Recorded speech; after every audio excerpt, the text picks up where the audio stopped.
Hi, my name is Chris Wells, and I've got behind me my 2010 Corvette ZR1.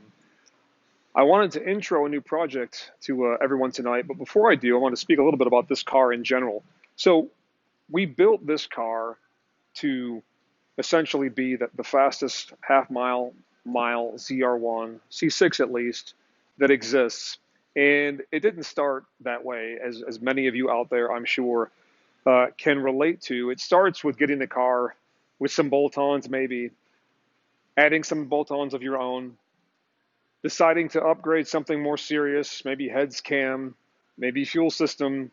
Um, Ultimately, you get on this iteration cycle of going through all the horsepower mods, understanding what is possible, understanding how much these things cost, blowing things up, breaking things, otherwise pushing things way more beyond what they were designed for. And that's kind of the story of this car as I've had it over the last 3 or 4 years. It started as a roughly 580 wheel horsepower, 600-ish wheel horsepower ZR1. Went through iterations of 7 and 8 and 900 horsepower at the wheels.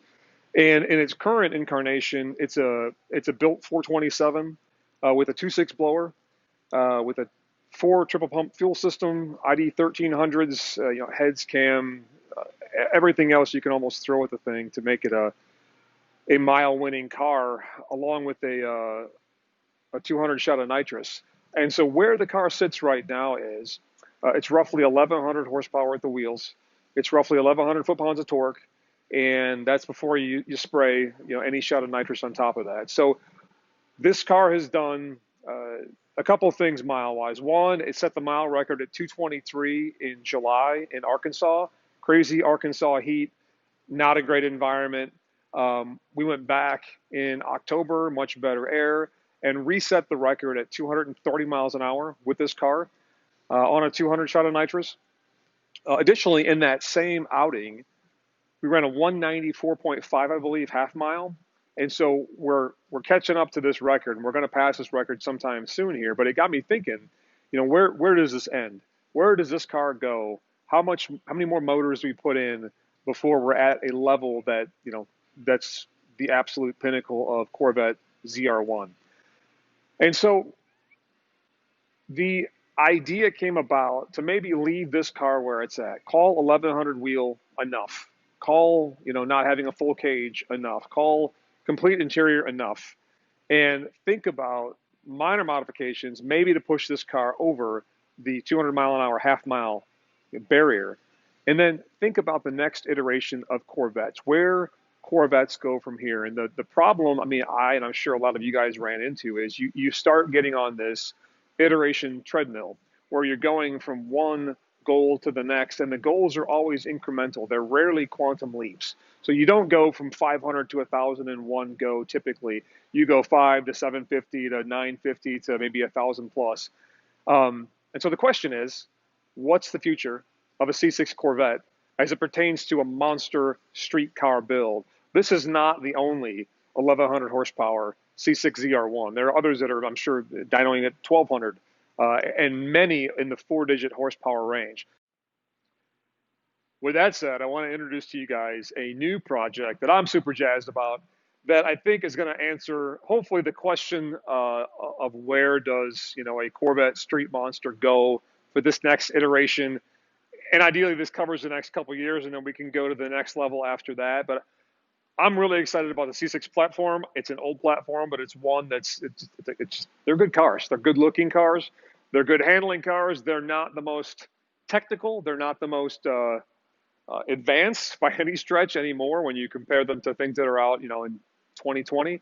But they're a really good platform in general. So with that said, I want to introduce you guys to this project I call the Jetstream Blue Twins.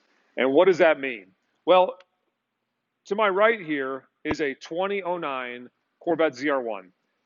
So again, the gray one was done, right? We finished it. It's where it's going to be. But what's the next quantum leap?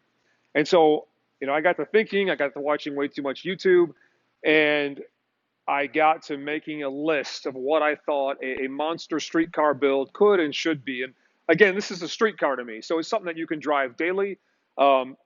we can argue about that definition in terms of where it ends and where race car begins. But as far as I'm concerned, they're going to be street cars. They're going to have stock hoods. They're going to have stock bodies. They're going to look like your run-of-the-mill ZR1, and they're going to have a full interior, and they're going to have air conditioning. And I say they because to my left here is a 2008 Corvette Z06, and I'll explain why it's here in just a minute.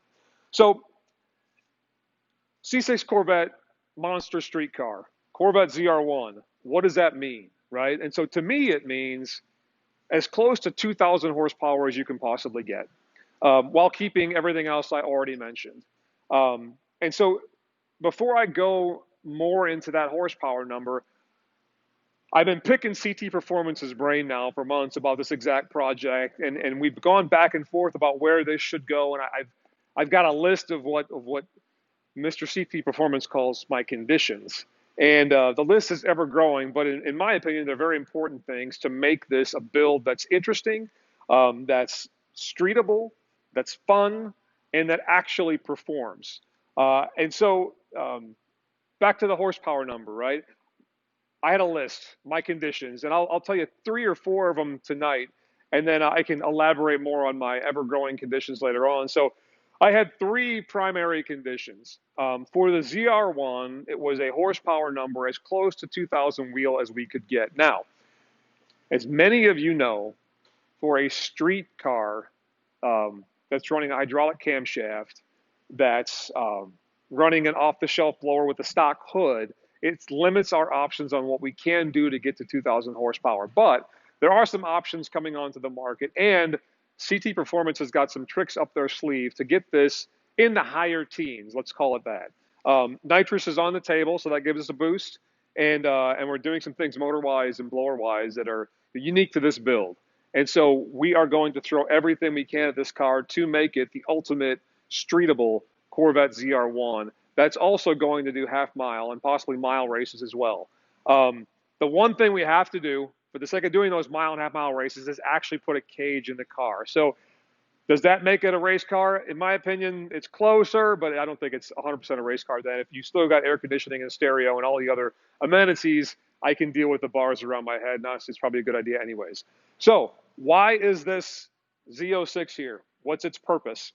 Well, I got the Jetstream Blue ZR1, and I love the color, and I thought it would be cool to pit these 2 cars against each other. And so I call these 2 cars the JSB, the Jetstream Blue Twins. And so they are essentially identical. They're both Jetstream Blue on black interior, and I'm modifying them to look nearly identical, except keeping the accents that make the Z06 a Z06, the little fin on the back here, the badging, obviously, keeping the ZR1 a ZR1. It's got stock body panels. It's got everything that looks like a ZR1 badging and so on. You can tell them apart as a Z06 and a ZR1 for sure. But the Z06, given its huge power disadvantage to the supercharged car, is going to get the twin turbo treatment. And so this car for sure will be a 2,000 plus horsepower streetable street car, modded street car, whatever you want to call it. The point is, it's going to give this ZR1 a run for its money, and I'm interested to see how it all goes. So we've gone through condition number 1, and that is high horsepower. And if we don't hit 2,000, whatever, it's still going to be fun. I'm thinking we're going to get a little bit past it on this car. This car, we'll wait and see how it goes. My second condition was utilize the aftermarket CPUs, ones that we can actually do traction management on, where we can level up and actually make the cars perform on, drag and half-mile. And while we do that, get a, call it 2A condition is, have all the stock gauges still work and make it look like a normal Corvette ZR1, Z06, whatever it may be. So you get in, you push the button, you go, and everything just works as it should. Again, conditions, right? My third and not final condition was they both have to have sequential gearboxes, again, to level them up against the GTRs, against the Lambos, against the Vipers that are out today that are pushing 20-something hundred horsepower, that have the fast clutches and the sequentials and the DCTs and all that stuff. The point is, these have to be able to compete with a modern street car. Are they always going to win? No, they're not. But it's going to be a lot of fun to see what we can do in the C6 platform when we upgrade some certain things to be more modern, right? And I could go on with the conditions, but they'll get boring. We'll talk about it in a different video later on. Suffice it to say, the Jetstream Blue Twins are going to be a neat project for 2021. They're already being assembled. A lot of the aesthetic work is going on right now. The motors, I put the down payment on today, so you'll be hearing about what those are and some specs and who's building them and what they're doing and so on. That's going to be exciting. That I'm curious about. And we've got a lot of things in terms of the interiors, the exteriors for that matter, and just all your basic mods that guys like to do to Corvettes. So again, go here. Super high horsepower, super streetable, sequential fun, but still maintaining the look and feel of a C6 Z06 and a C6 ZR1. You know, stock hoods. I got a B92 hood on this guy. And all the turbo kit's going to fit underneath. It's going to look like your run-of-the-mill C6 Z06 until, of course, you mash it and see what happens. So with that said, keep watching, please. It's going to be a cool project. Instagram will get most of the love, but YouTube will have a video here and there. And I appreciate you guys checking this out.